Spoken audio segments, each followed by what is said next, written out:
After the end of World War II, the world was split into two, East and West. This marked the beginning of the era called the Cold War.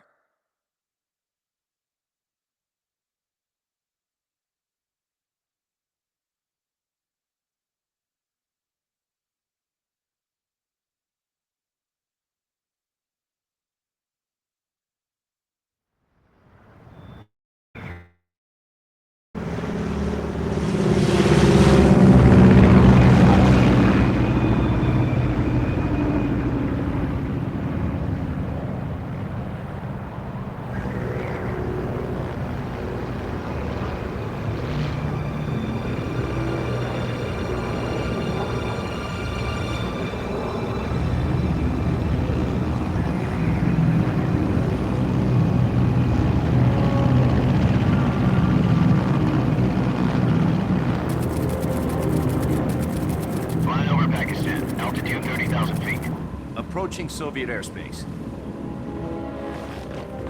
20 minutes to drop off. Commencing internal depressurization. Equipment check. Arm main parachute. All right. You ready to go? Drop zone still showing a high pressure mass. Cab okay. Good. We've got high visibility.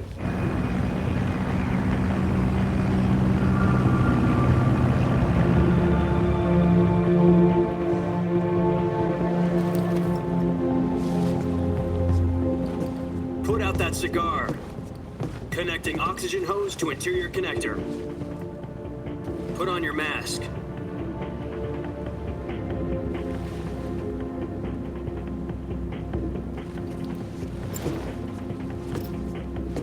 Does this panty waste know what he's doing? Approaching release point. 10 minutes to drop off. Hey, are you deaf? He said put out the cigar and put on your mask.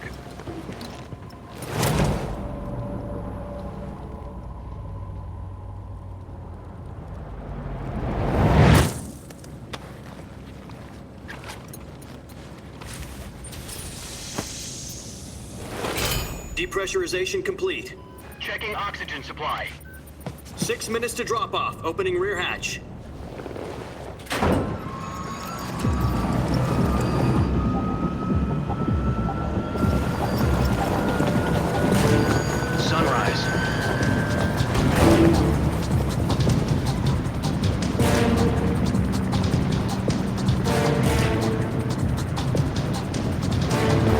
Temperature minus 46 degrees Celsius. 2 minutes to drop off. Stand up. You'll be falling at 130 miles per hour. Try not to get frostbite from the wind chill. 1 minute to drop off. Move to the rear. Activate the yellow bottle. This is one for the history books. The world's first halo jump.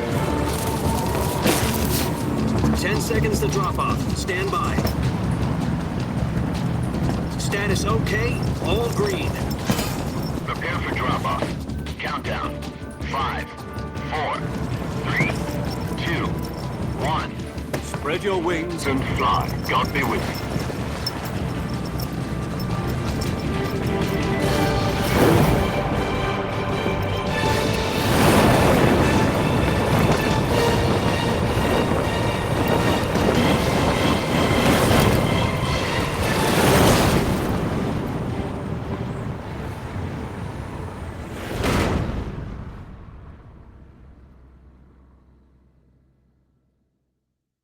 Jack, I've got some important news.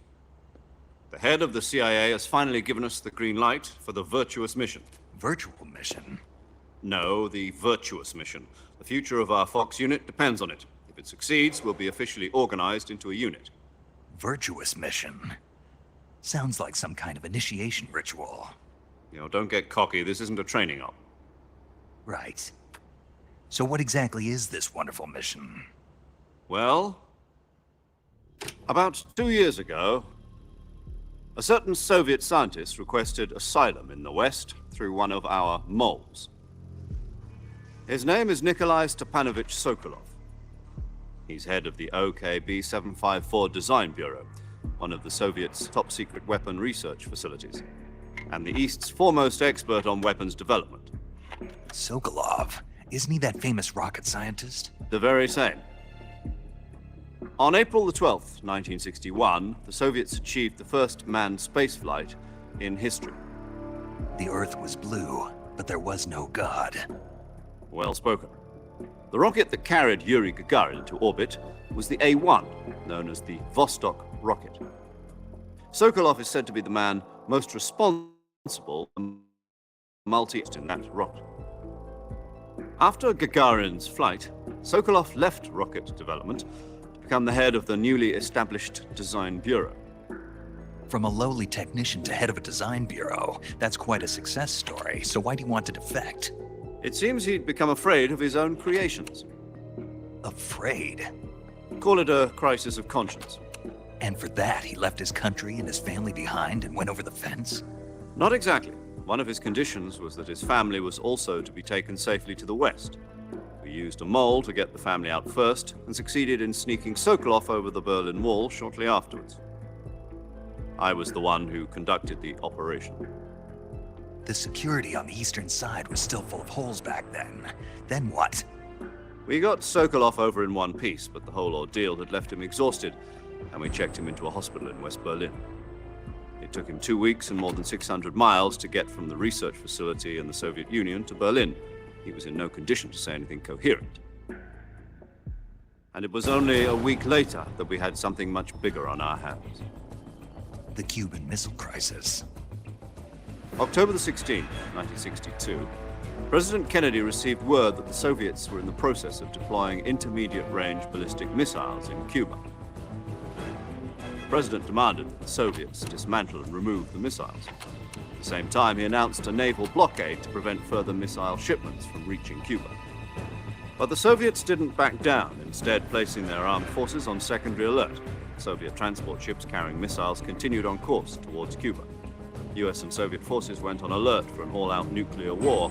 Frantic negotiations were conducted through the UN's Emergency Security Council and unofficial channels to end the hair-trigger standoff. Finally, on October the 28th, the Soviet Union agreed to remove its missiles from Cuba, and so the world avoided a nuclear holocaust. But in order to get the Soviets to pull their missiles out, we had to make a deal. You mean the one where the US agreed to remove its IRBMs from Turkey? No. The Jupiter IRBMs deployed in Turkey were obsolete, and we were going to get rid of them anyway. They had no strategic value whatsoever to either the US or the Russians. The Turkey deal was a ruse, a cover story that was fed to the other intelligence agencies around the world. So what did the Russians really want? Sokolov. They wanted us to return Sokolov. You mean the Soviets pulled out of Cuba just to get their hands on Sokolov? That's right. What the hell was he working on? At the time, we had no idea. We were running out of time. It was either give up Sokolov or risk full-scale nuclear war. In the end, we had no choice. President Kennedy gave in to Khrushchev's demand. The next day, I got Sokolov out of the hospital, handing him over to agents on the eastern side. Sokolov kept on screaming, "Save me," until he disappeared from my sight. Then a month ago, we received some new information from one of our moles. About Sokolov? Yes. He was taken back to the research facility and forced to continue working on the weapon in question under KGB supervision. What's more, it's on the verge of completion. So what kind of weapon is it? Something to do with space rockets? No, missiles. Same technology. I guess you're right. We don't know the details, but it appears to be a new kind of nuclear device. For half a year now, the Soviets have been conducting frequent nuclear tests at Semipalatinsk. Something to do with the weapon, I assume. We're talking about a secret weapon so big that Khrushchev was ready to pull out of Cuba to get it back. Is Sokolov still in the facility? No. According to our intelligence, he's in Selinoyarsk, a place in the mountains about 3 miles to the west that's known as the Virgin Cliffs. The Virgin Cliffs. Nice name for a virtuous mission. They moved him there just recently. Why? Apparently, they're conducting a field test of the weapon, but it's our best chance to get him back. This mission would never have been possible if he was still in the research facility. This is our last chance. Sokolov must have known that too when he contacted us.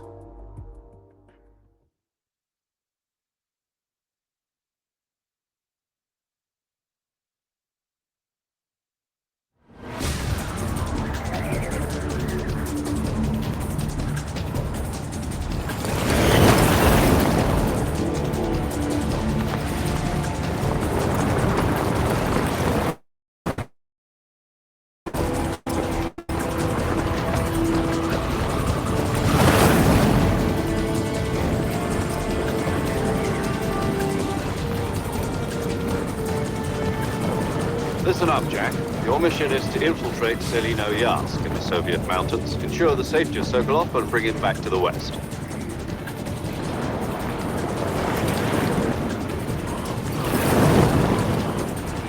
If we don't get Sokolov back before that weapon is complete, we'll be facing a major crisis. The clock is ticking.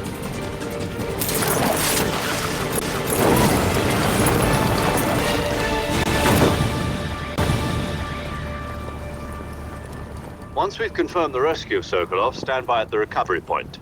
A recovery balloon will be dropped at that point.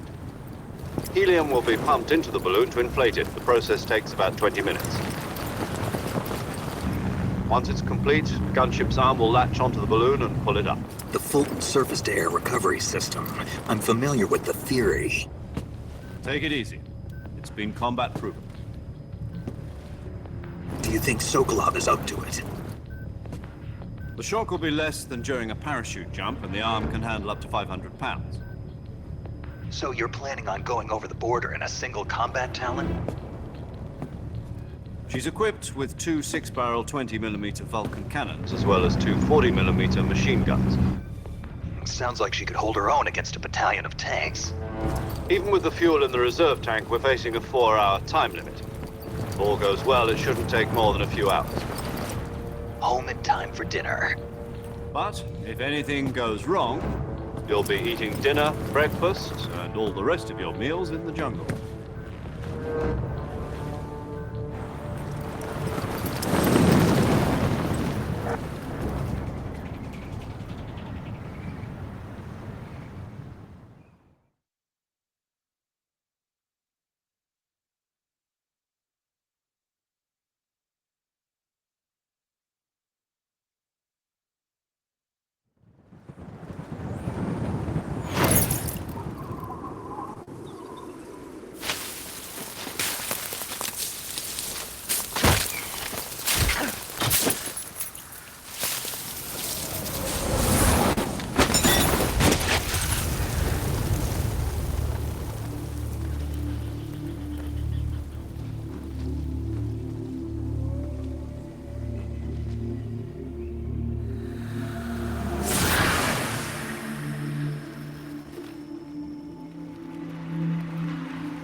Do you copy?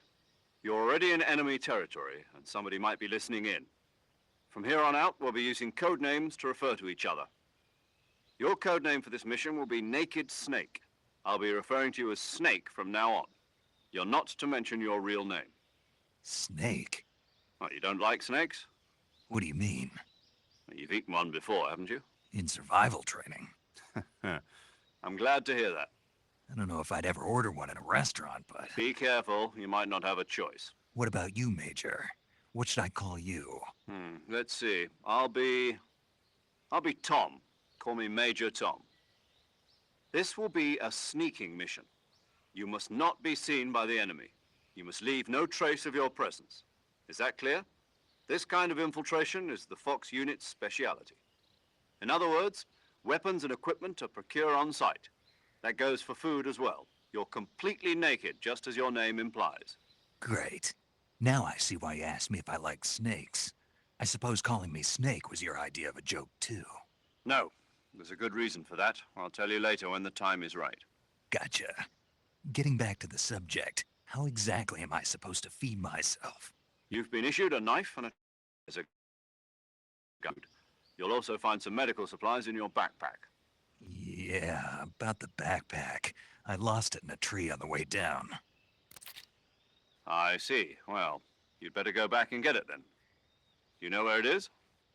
No problem. I can see it from here. It's stuck on a branch. To climb a tree, stand in front of a tree that's covered in ivy and press the action button. I'll be monitoring your progress over the radio. We can't risk violating Soviet airspace, but I'll be in the gunship.